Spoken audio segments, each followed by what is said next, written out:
The resonant click of the heavy, customized titanium ballpoint pen striking the Italian marble of the boardroom table was the only sound. Julian Vance, a man whose immaculate grooming was a form of corporate armor, stared at the signature on the final page of the acquisition agreement. It was worth $9 billion. It was a victory. His team, seated around the vast, polished expanse, held their collective breath, waiting for his signal. He gave a single, curt nod. The room exhaled in a quiet rush of expensive suits and quiet congratulations. Julian felt nothing. The victory was sterile, a mathematical solution to a problem he had already forgotten. He stood, his tailored suit shifting without a wrinkle, and walked to the floor-to-ceiling window overlooking the city. He was the king of this skyline, yet he felt like a ghost haunting his own life. An irritating, nervous energy thrummed beneath his light olive skin. Without thinking, his lips parted, and he began to hum. It was a faint, melancholic tune, a fragmented melody that always surfaced when the emptiness felt particularly vast. He didn't know its name. He didn't know its origin. It was just there. A piece of mental static. He was supposed to be at the museum gala tonight, pressing flesh, smiling, being the benevolent face of his new, larger empire. He loathed it. He hummed the tune again, louder this time, his neatly trimmed stubble catching the afternoon light.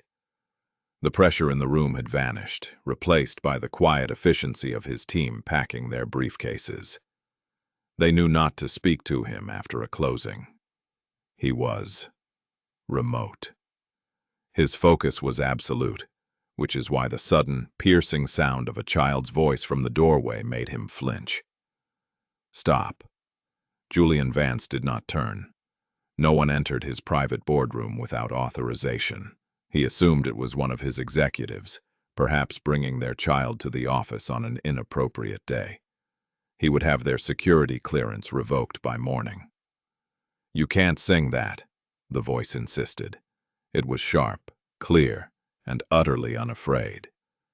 He turned slowly. Standing just inside the doorway, having slipped past the reception desk and his assistant, was a little girl. She was perhaps 7 years old, with fair skin and the neatest blonde hair he had ever seen, pulled back in a severe, practical ponytail. She was not dressed in designer children's wear. Her simple blue dress was clean, pressed, but noticeably faded. She was glaring at him, her small hands balled into fists. Julian, a man who could dismantle a 50-year-old company with a single phone call, found himself momentarily speechless. "Excuse me?" he finally managed, his voice colder than he intended. The girl took a step forward, her chin jutting out. "You were humming. You can't. That song isn't yours." The audacity was breathtaking. His team froze, briefcases half-zipped. "I am unaware," Julian said, straightening his tie, "that a simple melody requires a license to be hummed." "It does," the girl said, her voice trembling now, but not with fear. With rage. "It's a private song. It's his." Julian felt a strange, cold prickle on his neck. He crouched, an awkward, angular movement in his expensive suit, bringing himself closer to her level. "His? His who?" The girl's defiance shattered, and her lower lip began to quiver. A single tear traced a path down her cheek. "That's my dad's song." The girl's accusation hung in the sterile air, more disruptive than a bomb threat. Julian's team, masters of corporate discretion, simply evaporated, melting out of the boardroom with silent apologies and backward glances, leaving the billionaire alone with the small, trembling intruder. Julian remained in his crouch, a position that felt unnatural and strained. The girl, he hadn't even asked her name, wiped her nose on the sleeve of her faded dress. I don't know your father," Julian said, his voice softer now, the coldness replaced by a deep, unsettling confusion. The tune was his. It was the white noise of his brain, the anchor in his sterile world. "How do you know that tune?" The girl sniffled, her bravery returning in a wave of childish indignation. "He wrote it. Before he left. My mommy sings it to me every night. It's ours." She stepped closer, her eyes scanning his face with unnerving intensity. You hummed it wrong. You missed the high part. It's supposed to go." She lifted her chin and, in a clear, sweet soprano, hummed the next 4 bars of the melody. Julian felt the blood drain from his face. It was as if she had spoken a word in a language only he knew, a language he didn't even know he spoke. He had never known the next 4 bars. He had only ever hummed the opening phrase, a loop without resolution. Her addition felt correct. It felt like a key clicking into a lock he hadn't known was there. "How?" Hadiska, he had to clear his throat. "How does the rest of it go?" The girl squinted. "I'm not supposed to sing it for strangers. I'm Julian," he said, offering a hand, which she ignored. "What's your name?" "Lily." "Lily," he repeated. The name felt strange on his tongue. "Where did your father? Where did he go?" Lily's face clouded over. "Mommy says. She says he got lost, a long time ago, before I was born. Before she was born. 7, maybe 8 years ago." A cold black void opened in Julian's mind. His own memory began. Or rather, re-began. 9 years ago. There was a before, but it was a narrative given to him, not a life he had lived. An accident, they said, a fugue state, a miraculous recovery, and an even more miraculous, conveniently timed inheritance from a distant relative, all managed by his lawyer, Marcus Thorne. He had been Julian Vance for 9 years. He had no memory of being anyone else. "Mr. Vance?" "Sir?" His assistant, Anya, stood in the doorway, her face pale with professional horror. "I am so sorry. Her mother is here. She's with security. She apparently lost her for a moment. Lily, come here." A woman rushed in, her face a mask of panic. She was thin, with the same fair hair as Lily, though hers was pulled back in a messy bun. She wore nurse's scrubs, wrinkled and stained with what looked like coffee. "Lily, oh my God. I told you to stay in the waiting room. I am so sorry, sir. She's very curious. She wanders." The woman, Sarah, grabbed Lily's hand, but as she started to pull her daughter away, she looked up, her eyes meeting Julian's. The apology on her lips died. Her hand, holding Lily's, tightened to a white-knuckled grip. Her face, pale with panic, went a shade whiter, a stark, terrifying white of pure shock. She stared at him, her mouth opening and closing, no sound emerging. She was not seeing a billionaire. She was not seeing a powerful man in a suit. She was seeing, it seemed, a ghost. "David?" The name was a whisper, a breath of pure disbelief. Julian stood up, the spell broken. "I'm sorry. You're mistaken. My name is Julian Vance."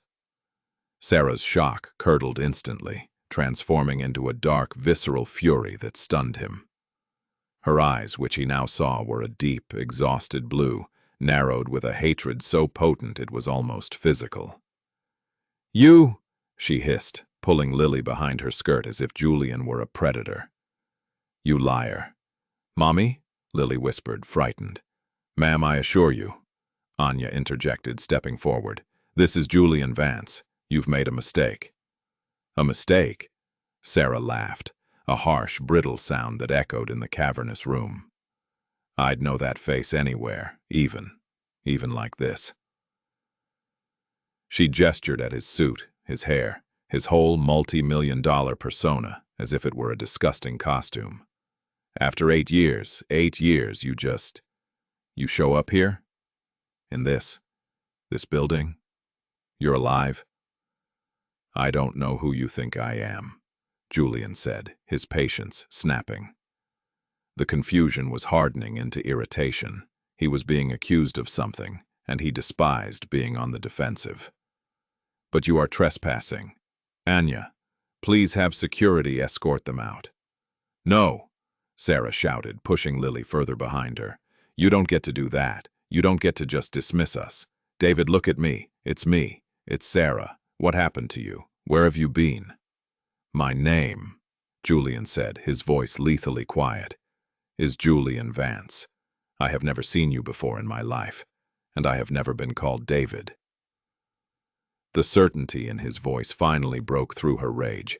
She stared at him, her eyes tracing his features, the side part, the stubble, the cold, distant eyes. The fury in her expression faltered, replaced by the dawning, more terrible horror of confusion. You really don't. You don't know me?" "I do not. And Lily?" she whispered, her hand protectively on her daughter's head. Julian looked at the girl who was now crying silently, terrified by her mother's outburst. "I have never seen this child before." Sarah stumbled back as if he had physically struck her. The fight went out of her, leaving a hollow shell. "Oh God," she breathed. "Oh dear God, it is you. But you're gone." She turned, snatched Lily up into her arms, and fled the boardroom, her footsteps echoing down the marble hall. Julian was left alone, his heart pounding a strange, uneven rhythm against his ribs. He walked back to the window. The city lights were beginning to glitter in the twilight, a kingdom he owned. But the woman's scream, and the child's melody, had shaken its foundations. "Anya," he said, his voice flat. "Yes, sir." "Find out who that woman is. Her name is Sarah. I want her address. I want her work history. I want to know who David is. And I want to know—" He paused, his reflection staring back at him from the glass. "Why she thinks he's me." The next 24 hours were a slow-motion unraveling. Julian Vance did not sleep. He sat in his penthouse, a sterile expanse of glass and white leather high above the city, and listened to the silence. His entire life, the one he'd been told was his, felt suddenly like a well-constructed lie. He had always had inconsistencies, a visceral, inexplicable aversion to the smell of cheap beer and sawdust, a startling, reflexive knowledge of how to tie a bowline knot, and of course the melody, the tune he hummed. Now Lily's 4 bars attached themselves to his own, and the completed phrase looped in his mind, insistent, demanding. He found himself on the balcony, the cold night air whipping at his silk robe, humming the whole 8-bar phrase. It felt complete. It felt right. By 5 a.m., Anya had the file. It was thin. Sarah Jennings, 31 years old, registered nurse currently employed at a low-income clinic downtown. Also holds 2 waitressing jobs. Residence, a walk-up apartment in the Redview district, a neighborhood Julian's driver typically locked the doors to drive through. 1 dependent, Lily Jennings, 7 years old. Father, listed as unknown on the birth certificate. Anya had dug deeper. Social media was a dead end. Sarah had no public presence. But hospital records and old credit applications told a story. 8 years ago, she had shared an apartment with a man named David Miller. There were utility bills in both their names, and then, 9.5 years ago, David Miller's paper trail simply stopped. No death certificate, no new address, no tax returns. He had vanished. Anya, ever efficient, had also attached a grainy, scanned photo from Sarah's old part-time job application at a diner listed as an emergency contact, David Miller. Julian opened the file. The man in the photo was younger, his dark brown hair longer, curling over his collar. He was wearing a faded t-shirt and a wide, unguarded grin. He was holding a guitar, and it was unequivocally Julian's face. Julian closed the laptop. The calm, orderly world of Julian Vance, built on acquisitions and stock market certainties, dissolved. He was a man looking at a picture of himself that he had no memory of. He was a ghost in his own body. He called his driver. "Take me to this address," he said, his voice hoarse, "and wait for me. This may take some time." The apartment building smelled of stale cooking oil and damp. The fluorescent light in the hallway flickered over peeling, beige paint. It was a world away from his climate-controlled, scent-managed life. He felt a dizzying, terrifying sense of familiarity. He was sure he had smelled this exact combination of dust and despair before. He knocked on 3B. He heard a scuffle, then the rattling of a chain. The door opened a crack, held by the chain. Sarah Jennings's blue eyes, red-rimmed and exhausted, stared out at him. "What do you want?" Her voice was flat, all the fight gone, replaced by a deep, weary dread. "Please," Julian said. I'm not here to hurt you. I'm here to understand. You called me David." "Go away," she said, and tried to close the door. "Wait." He put his hand against the wood, a gesture so forward, so un-Julian that it surprised them both. "Please. Yesterday. Your daughter. The song." Sarah opened the door, the chain still in place. "The song? You want to know about the song? I hum it. I don't know why. Your daughter. Lily. She knew the rest of it." "He wrote it," Sarah said, her voice hollow. "David wrote it. For her. For Lily. He was working on it the whole time I was pregnant. He called it Lily's Tune. He said it was the only thing he'd ever written that was perfect. He said it was his one true thing. He played it on his guitar every night. He promised he'd be the first one to sing it to her when she was born." Her voice broke. "But he wasn't, because 3 weeks before she was born, he went out to the corner store to get me ginger ale. And he never came back." Julian's head was swimming. I don't remember any of that." "I know," she whispered, and now the hatred was gone, replaced by a devastating, raw pity. "I know, because yesterday, when I saw you, I thought you were a monster. I thought you had left us, that you'd run off and gotten rich and just forgot. But then I looked in your eyes." She leaned her forehead against the door, the chain pressing into her skin. "And there was nothing. No recognition. No guilt. No David.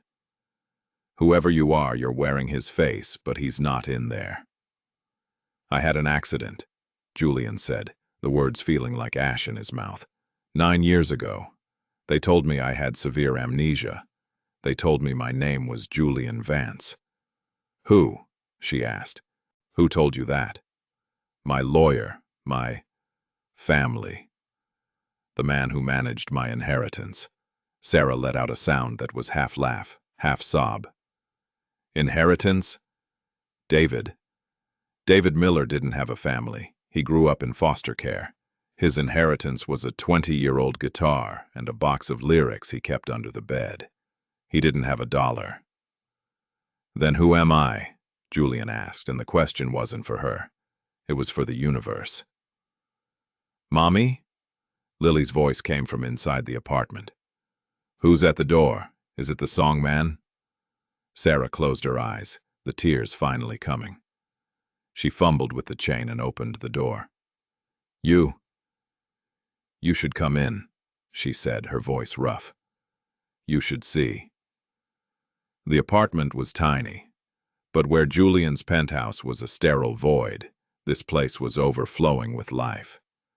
The walls were covered in canvases, huge, vibrant, abstract paintings, bursting with color and emotion. Drawings, clearly Lily's, were taped to the refrigerator. A small, worn-out sofa was piled with books. And on the wall, in a cheap frame, was a photograph. It was the same man from the file, David, but this time he was with Sarah.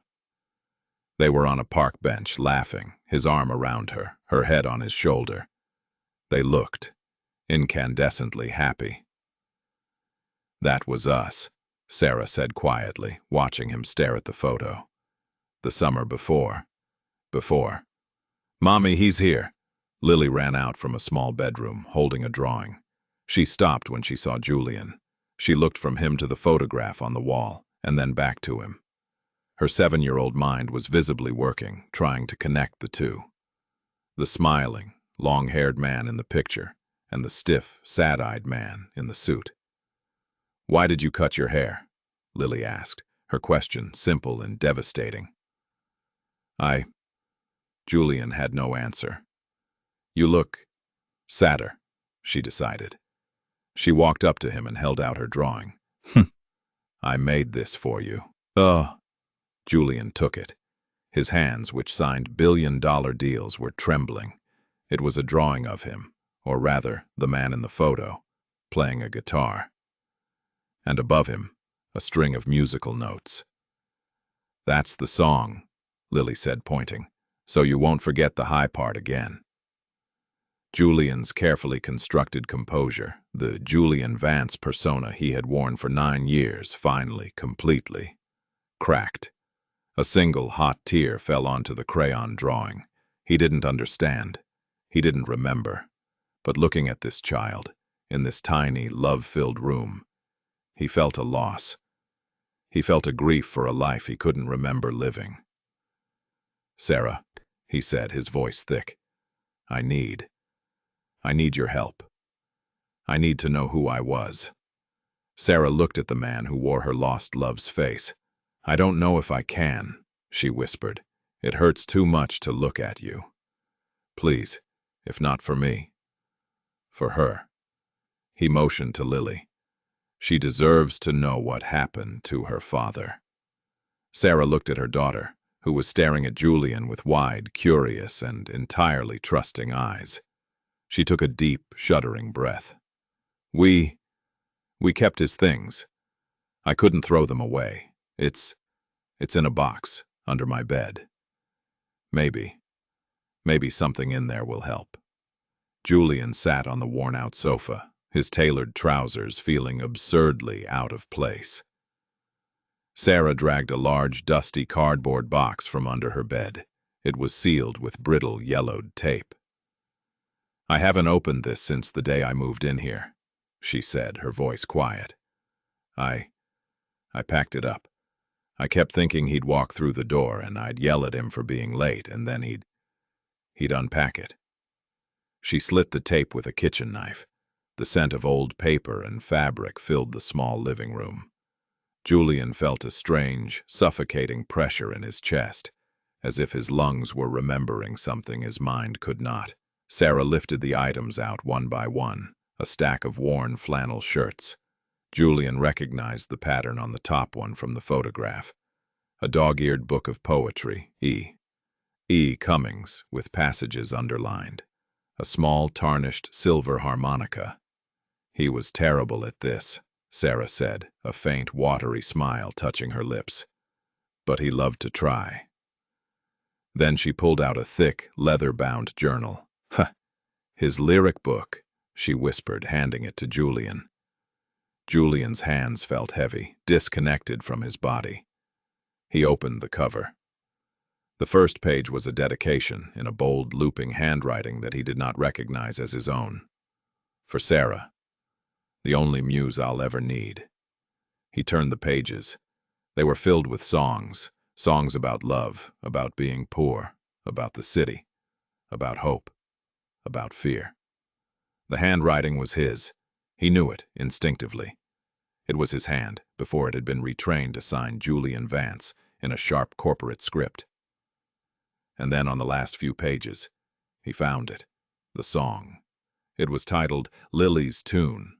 The notes were scrawled on a hastily drawn staff. The lyrics were beautiful. A promise to a child he hadn't met. A promise to protect her, to show her the world. To always come home. The last verse was unfinished. There were a few lines, then a series of scribbles, as if he'd been struggling. And then at the bottom of the page, a single, hurried note. "Need ginger ale. Be right back." Julian stared at the words, the final message from his former self. Be right back. He felt a wave of vertigo so intense he gripped the edge of the sofa. He was coming back, he whispered. I told you, Sarah said, sinking to the floor beside the box. He wouldn't have left us. He wouldn't. What happened? Julian said, looking up from the book, his eyes frantic. Sarah, what happened to me? I don't know, she cried. I went to the police. I filed a missing persons report. They treated me like garbage. Young, pregnant girl, boyfriend skipped town. They didn't even look. But the accident, Julian stammered, trying to piece it together. They told me I was found on the highway, a hit and run. No ID. The highway? Sarah looked confused. The corner store isn't near the highway. It's 3 blocks that way. Mommy? Lily, who had been watching them with a silent, somber intensity, walked over. She had a small wooden music box in her hands. Is the song man my daddy? The question hung in the air, simple, profound, and unanswerable. Sarah buried her face in her hands, her shoulders shaking. Julian. David. Whatever his name was, he was frozen. He had no memory of this child. He felt no paternal bond. He felt a void. A deep, agonizing emptiness where a life was supposed to be. Lily, he said, his voice cracking. I don't know. It's okay, Lily said, with the simple, heartbreaking resilience of a child. You're just lost. Like Mommy said. She walked up to him and placed the small music box in his lap. This was his, too. Julian looked at the box. It was old, the wood warped. He turned the small key on the bottom. He opened the lid. A tinny, mechanical melody began to play. It was the song. Lily's tune. His tune. The one he hummed. The one she had finished. He stared at the box, his mind racing. An accident. A hit and run. No ID. An inheritance from a non-existent family. A lawyer who built an empire on top of a blank slate. He looked up at Sarah. The man who found me, Julian said, his voice cold, the boardroom chill returning. But this time, it wasn't empty. It was filled with a new, icy rage. His name is Marcus Thorne. He's my corporate counsel. He handled everything. He told me I was Julian Vance. Sarah's head snapped up. Thorne? I don't know that name. He knew I had no memory. Julian continued, the pieces locking into place with sickening speed. He must have. He found me. He named me. He gave me a past. A fake past. And a future that belonged to someone else. But why? Sarah asked. Why you? Why? David? I don't know, Julian said, standing up.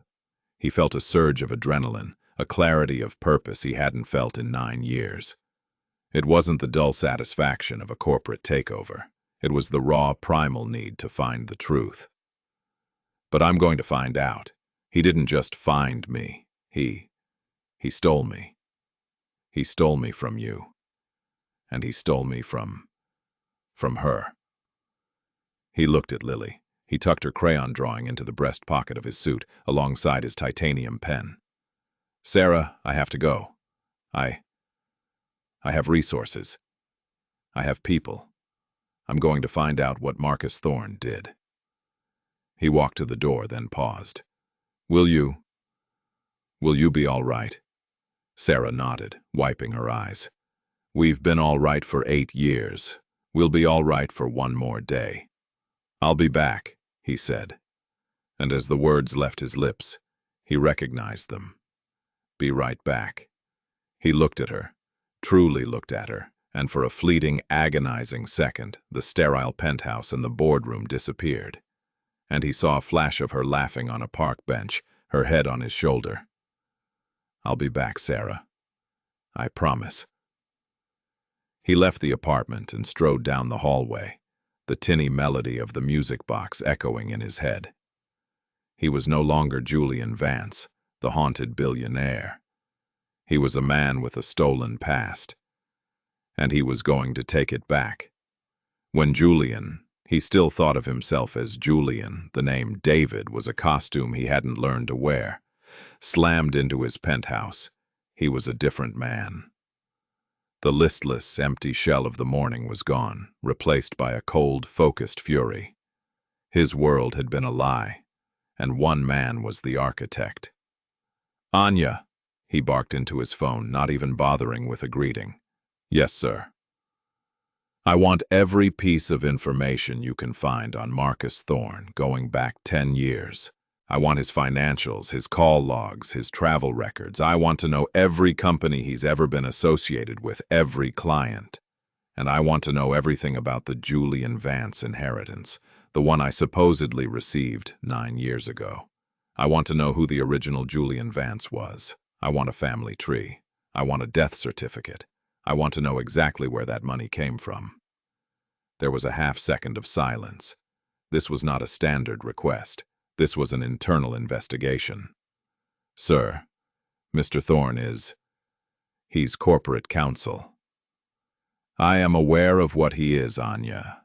I am also aware that he is your employer, but I am the one who signs your checks. You have 1 hour to decide where your loyalty lies. If it is with me, you will be silent. And you will dig. If it is with him, you will tell him about this call, and you will both be unemployed by noon." "I'm digging, sir," Anya said, her voice dropping to a conspiratorial whisper. "Already started." Julian hung up. He paced the vast white living room, the city glittering below him like a field of diamonds he no longer cared about. He was a fraud. His company, his name, his face. It was all a performance based on a stolen script. He stopped in front of a massive abstract painting, a swirl of angry reds and blacks that he'd paid $500,000 for. It was sterile. It had no soul. He thought of Sarah's tiny apartment, the walls bursting with her paintings, canvases alive with emotion, smelling of fresh turpentine and passion. He had a sudden, violent urge to put his fist through the canvas. Instead, he went to his office and pulled up the security feed from the boardroom. He watched the encounter with Sarah and Lily. He watched the woman who was supposed to have been his life, look at him with pure, unadulterated hatred, and then with devastating pity. He watched her call him David.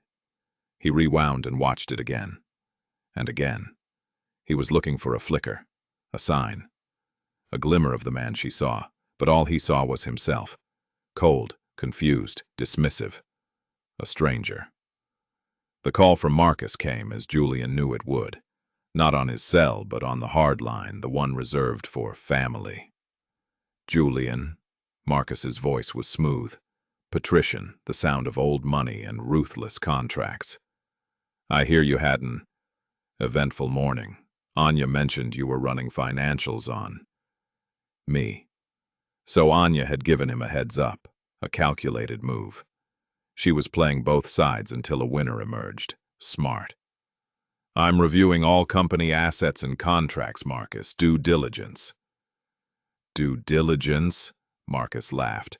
"Julian, I am your due diligence. I have been since the day I found you in that hospital, a blank slate with a very convenient, very wealthy dead relative. Don't for a second forget who built you." "That's what I'm interested in," Julian said, his voice level. "The construction process.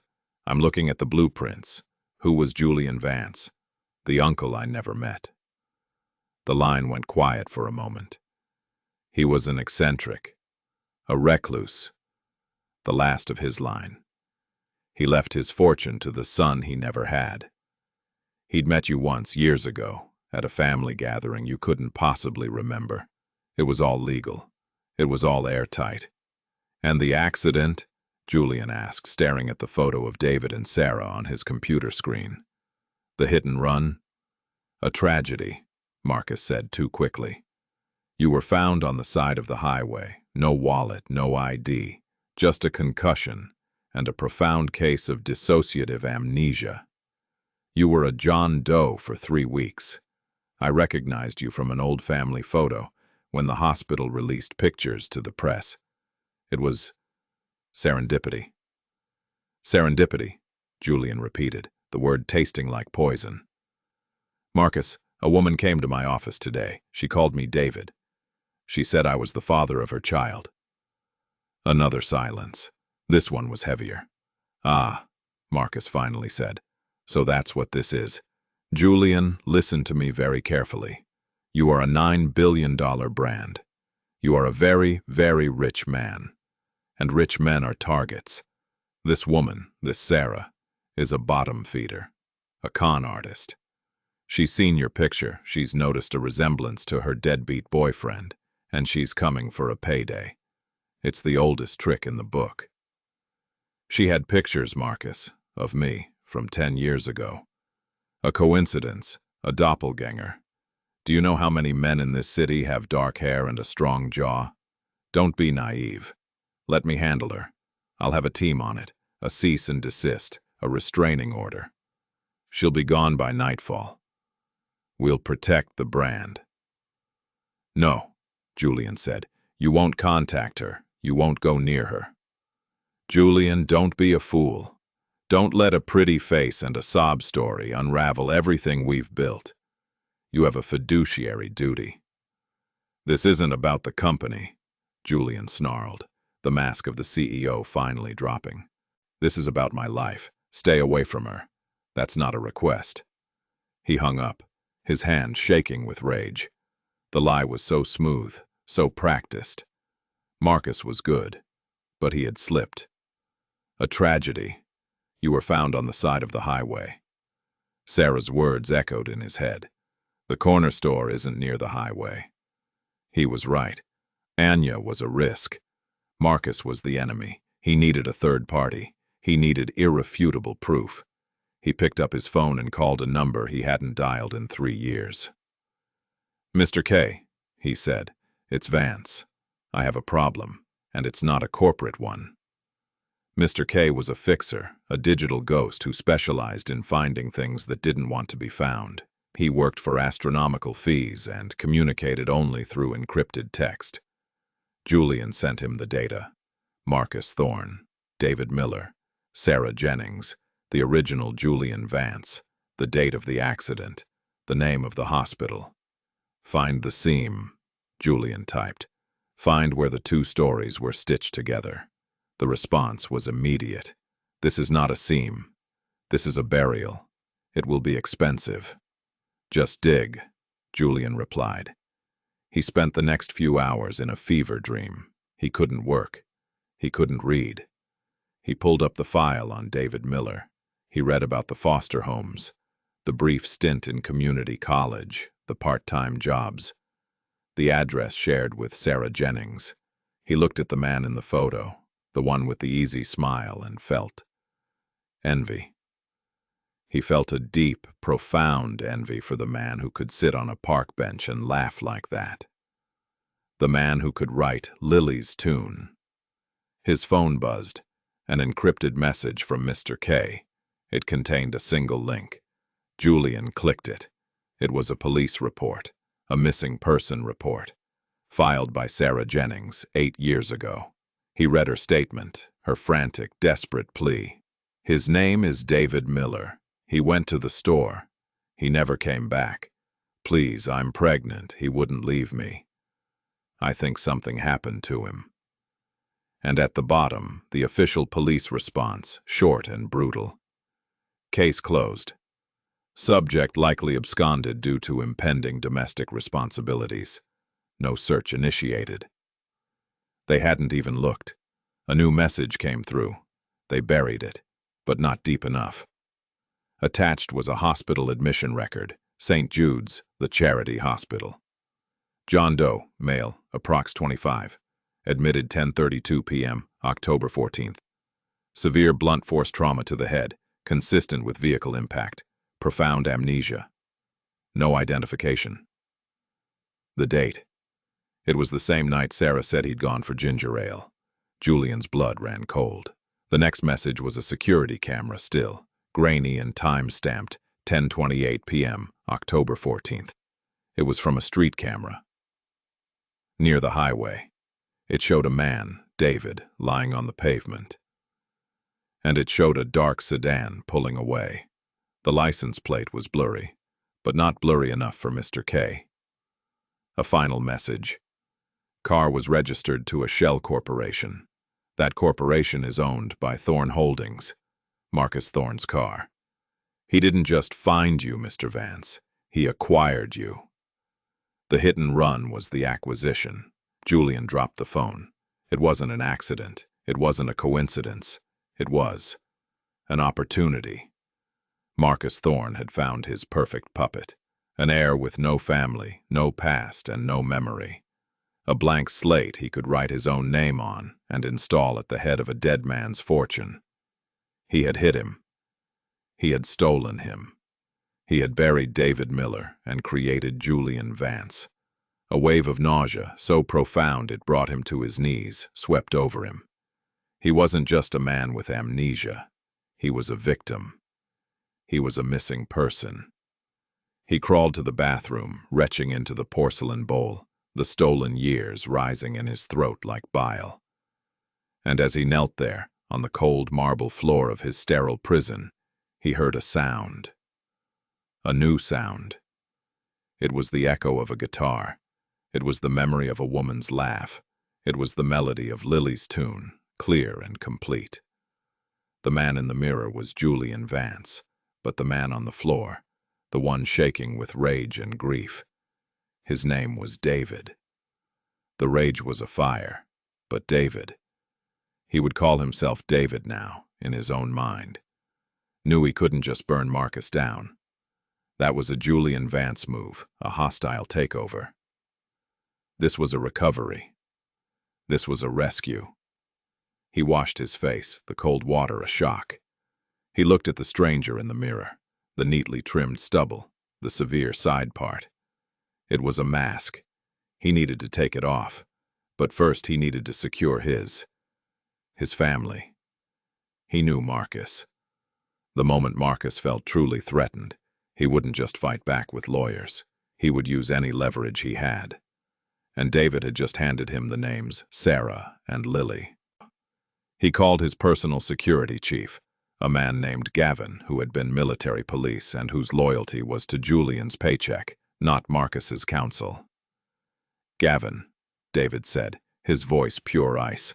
I'm sending you an address in Redview, a woman and her daughter. I want a 24/7 security detail on them, invisible. I want eyes on them at all times. No one gets near them, no one, and you report only to me. Is that understood? Sir, what's the threat level? Assume it's me, David said. Assume someone as ruthless as I am is coming for them. Understood, sir. Full protective detail. They won't be touched. David hung up. He felt a marginal, fractional release of the pressure in his chest. Now he could move. He didn't go to the office. He didn't put on a suit. He put on a pair of dark trousers, a simple black cashmere sweater. He looked in the mirror. Still Julian. He messed up his hair, letting it fall over his forehead. A little better. He needed to see her. He needed to tell her. He drove himself, taking his black, understated Audi instead of the chauffeured Bentley. He parked a block away from Sarah's building. He saw the surveillance, a dark van, a man walking a dog he clearly wasn't attached to. Gavin was good. He was fast. David entered the building, the familiar smell of damp and old food hitting him again. This time it didn't feel alien. It felt like a memory. He knocked. He heard the chain. Who is it? Sarah's voice, muffled and suspicious. It's me. Julian, he said. The name felt wrong. The chain rattled, and the door opened. She was wearing the same nursing scrubs, her hair pulled back. She looked like she hadn't slept. What happened? She asked, her eyes scanning his face, his less formal clothes, his frantic energy. You were right, he said, stepping inside. The tiny apartment felt like a sanctuary. It wasn't. I didn't leave. I was taken. He told her everything. Mr. K, the police report, the hospital admission, the security footage, the car registered to Thorne Holdings. He told her about the original Julian Vance, the inheritance, the entire 9-year lie. He watched her face as he spoke, watching the emotions play across it. Disbelief, then a slow dawning horror, and finally, a pure, incandescent rage that mirrored his own. "He hit you?" she whispered, her hand flying to her mouth. "He ran you down. And then he stole you?" "He needed a puppet," David said, the words bitter. "An heir he could control. And he found a John Doe with no past and a convenient head injury. He buried David Miller so Julian Vance could be born." Sarah sank onto the sofa, her legs giving out. All this time. I thought you were dead. Or worse, I thought you'd abandoned us.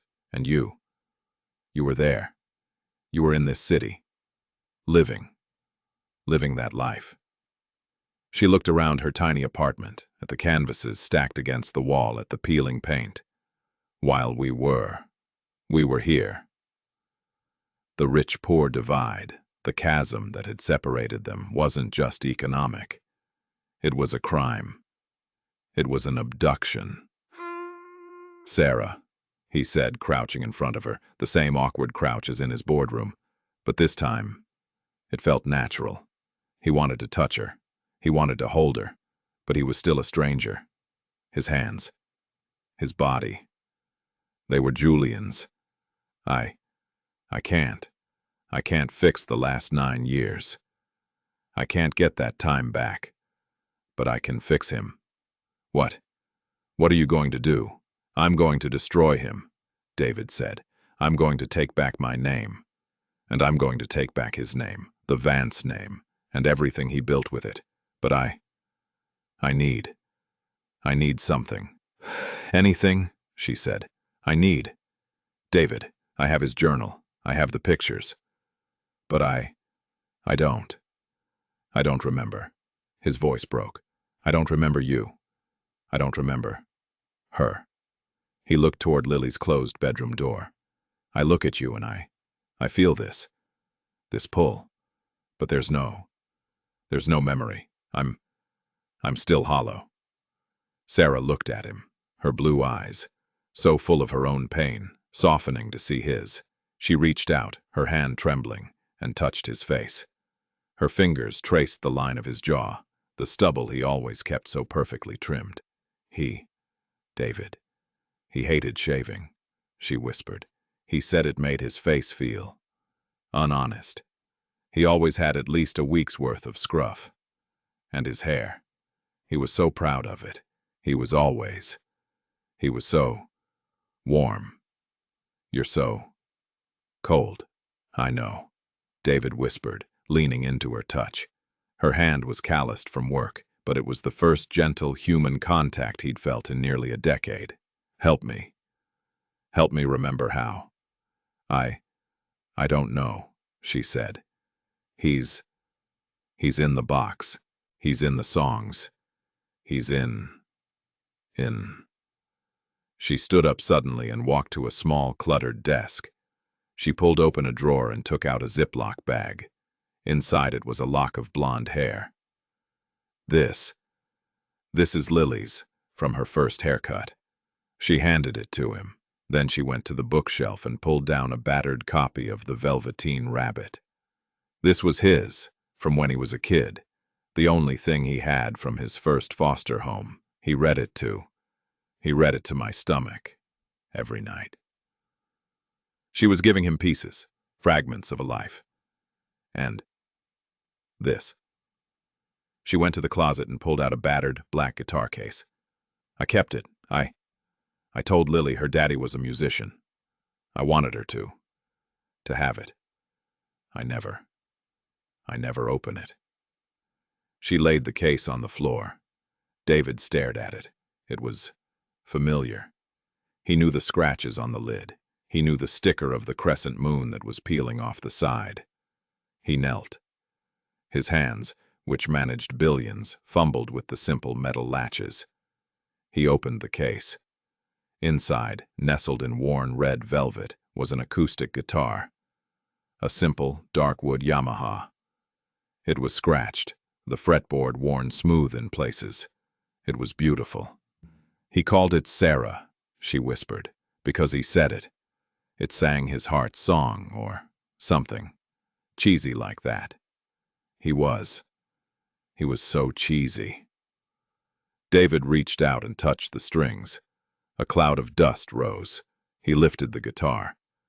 It felt right. It felt like an extension of his own body. His left hand, without his mind's permission, found the neck. His fingers, which he'd only ever used for typing and signing contracts, spread out. They formed a chord. G major. He knew instinctively it was a G major. His right thumb brushed the strings. A dull, out-of-tune thrum filled the room. But it was a sound. A real sound. He was always playing, Sarah said, her voice thick. He'd sit right there, she pointed to the corner, and he'd play for hours. He was writing. He was always writing. David's fingers moved again. C major. D major. He knew them. It was in his hands. The muscle memory had survived the trauma, survived the burial. The song, he whispered, Lily's tune. His fingers, David's fingers, began to move.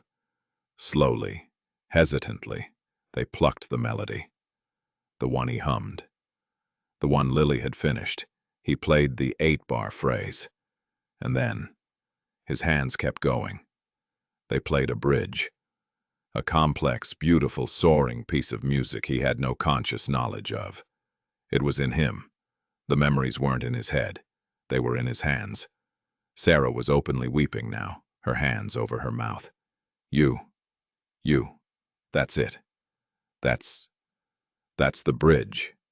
He was so stuck on that bridge.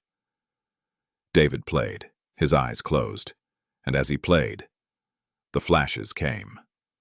Not as thoughts, but as feelings. A jolt of joy as he found the right chord. A surge of love as he imagined a small blonde child. The smell of rain on a city street. The taste of cheap coffee. The feeling of Sarah's hair under his chin. It was all there. It was all him. He played the song to its conclusion, ending on a soft, lingering note. He opened his eyes. Lily was standing in her bedroom doorway, her eyes wide, rubbing the sleep from her face. You found it, she whispered. You found the whole song. David looked at the guitar, then at Sarah, then at Lily. The mask of Julian Vance was gone. The coldness was gone. He was a mess. He was crying. But he was real. Yeah, he said, his voice a ragged whisper. I think I'm finding me. He stood up, placing the guitar gently on the sofa. He walked to the door. I have to end this. I have to go. David, Sarah said, and his name, landed. Be careful. This Thorn, he's dangerous. I know, David said, but so am I. I'm a man who just found out he has a daughter. There's nothing more dangerous than that. He left them, the melody of his own stolen song playing in his mind, no longer a fragment, but a full, powerful symphony of rage and hope and return. The corporate showdown was not a boardroom battle. It was an execution. David spent the next 12 hours marshaling his forces. He used Julian Vance's immense wealth and Mr. K's digital scalpel to build an ironclad case. He didn't just have the car registration. He had Thorne's bank transfers to a shell company that paid the hospital bills for John Doe. He had the original medical file which Mr. K had liberated, showing the prognosis: profound, likely permanent retrograde amnesia. He found the original will of the real Julian Vance, a reclusive cousin of Thorne's who had, in fact, left his entire fortune to a cat sanctuary. The will David had inherited from was a complete, masterful forgery. Marcus Thorne hadn't just stolen David's life. He'd stolen his own relative's fortune and used David as the legal face to claim it. At 9:00 a.m., David didn't go to his office. He went to the U.S. Attorney's office. He walked in, introduced himself as Julian Vance, and presented the entire documented 200-page file on the man who had created him. He laid out the hit and run, the fraudulent will, the conspiracy, the kidnapping. He provided the bank accounts, the shell corporations, the forged documents. He gave them Marcus Thorne on a silver platter. The U.S. Attorney, stunned, asked him, "Mr. Vance, if this is all true, then who are you?" David looked at the man. "My name is David Miller, and I'm here to get my life back." The arrest was quiet. Marcus Thorne was pulled from a meeting at 11:05 a.m. by federal agents. He didn't make a sound. He simply crumpled. The mask of patrician confidence dissolved, revealing the hollow-eyed thief beneath. By noon, the stock for Vance Enterprises was frozen. By 1:01 p.m., the story had hit the wires. Billionaire Julian Vance. A fraud? CEO claims he is kidnapping victim David Miller. The city, the world exploded. But David wasn't watching the news. He was in a lawyer's office, a new lawyer's office, signing document after document. The Vance fortune was toxic, a product of fraud. He was systematically dismantling it. He gave the U.S. Attorney's Office full access to every account, every holding. He was liquidating the empire. "What? What are you going to do with it?" the lawyer asked, bewildered. "The assets. Even after the fraud case, the original inheritance. It's still hundreds of millions." "The original inheritance," David said, "is going to a cat sanctuary. The rest, everything I built, is going into a trust." "A trust for Sarah Jennings and Lily Jennings," David said, "and for every other person Marcus Thorne stepped on to build his world." The penthouse was the last stop. He walked through the sterile white rooms, a man saying goodbye to a life he'd never lived. He packed one bag. He took the suits, the watches, the art, and left them. He went into the music room, the one he'd never used. He sat at the 9-foot concert grand piano. His fingers, David's fingers, found the keys. He played Lily's tune. The resonance of the massive piano was different from the guitar, but the song was the same. It was his. He played it once, a farewell to Julian Vance, and then he closed the lid. He left the keys to the penthouse on the marble table, walked out, and never looked back. He took a cab to Redview. He walked up the 3 flights of stairs, the single bag in his hand. He was exhausted. He was terrified. He was, for the first time in 9 years, completely and utterly real. He knocked. The door opened instantly. Sarah. She had been watching the news. Her face was pale. It's true," she whispered. "It's on every channel." "It's done," he said. "Marcus is arrested. The Vance Empire is gone." "Gone?" she said, her eyes wide. "The money? All of it?" I gave it back," he said, suddenly feeling foolish. I put it in a trust. For you. For Lily. It's a lot, Sarah. You'll never have to worry about anything, ever again." He expected her to be happy, relieved. Instead, her face crumpled. You idiot," she whispered, and she hit him, a closed fist punch to his chest. "You absolute troll fool." I don't understand," he stammered. I thought." "You thought?" she cried, tears streaming down her face. "You thought I wanted your money? You thought that's what this was about? I didn't care if you were a billionaire, you arrogant. I hated you when I thought you were Julian Vance. Then what? I wanted you, David, she yelled, hitting his chest again. I just wanted you. The, the broke, cheesy, flannel-wearing musician who read me poetry and was here. He dropped his bag. He grabbed her fists, gently, holding them against his chest. Sarah, he said, his voice raw. I'm not him. Not all the way. I don't have his memories. I have flashes. I have the song. I have this feeling. Right here. He pressed her hands to his heart. This ache. That I've missed you. That I've been lost. But I don't remember our first date. I don't remember loving you. It was the most honest and the most painful thing he'd ever said. Sarah stopped struggling. She looked into his eyes, the eyes of Julian Vance, and saw the terrified, lost soul of David Miller. Then, she said, her voice soft and trembling, we'll just have to make new ones.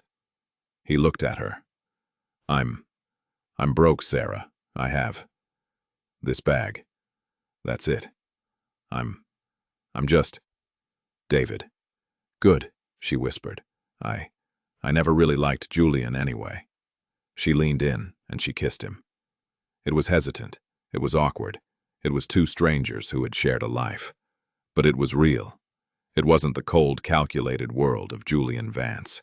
It was the messy, complicated, emotional world of David Miller. Daddy? Lily was in the doorway. She was holding the worn-out copy of The Velveteen Rabbit. David and Sarah broke apart. David looked at his daughter. His daughter. Hey, Lily Bean, he said, the old nickname coming to his lips from a place he didn't know existed. Lily smiled. You remembered my name. Yeah, David said, his throat tight. Yeah, I did. He sat on the floor, cross-legged, his expensive cashmere sweater already picking up lint from the old rug. What you got there? It's your book, Lily said. She walked over and sat in his lap. It was a small, trusting gesture that shattered his heart. Mommy said, she said you used to read it to me, before I was born. Yeah, David said, his voice thick. I think I did. Will you read it to me now? She asked. I don't know if I... He looked at Sarah. She was smiling, tears rolling down her cheeks. She nodded. Go on. David opened the book. The pages were yellowed and soft. He turned to the first page. There was once a velveteen rabbit. He began, his voice unfamiliar, rusty. He read the story of being real, the story of how love makes you real. And as he read the words he had read 9 years ago, in this very room, to this very family, the last of the ice around his heart melted. The ghost of Julian Vance was gone. He was just David, a musician, a father, a man who was, after a very, very long time, finally home. He finished the book and looked down. Lily was asleep in his lap, her blonde hair catching the light. Sarah was sitting beside him, her head resting on his shoulder. His guitar was in the corner. The apartment was small. The future was uncertain. But for the first time in his entire, remembered life, David Miller was real. And he was at long last exactly where he was supposed to be. This story is a reminder that our true identity isn't defined by our wealth or our status, but by the love we give and the connections we share. David was a billionaire, but he was empty. It was only when he rediscovered his past, his family, and his music that he truly became real. What did you think of David's journey? Do you believe our past, even one we can't remember, is always a part of us? Let us know your thoughts in the comments below. And don't forget to Like and subscribe for more inspirational stories that touch the heart.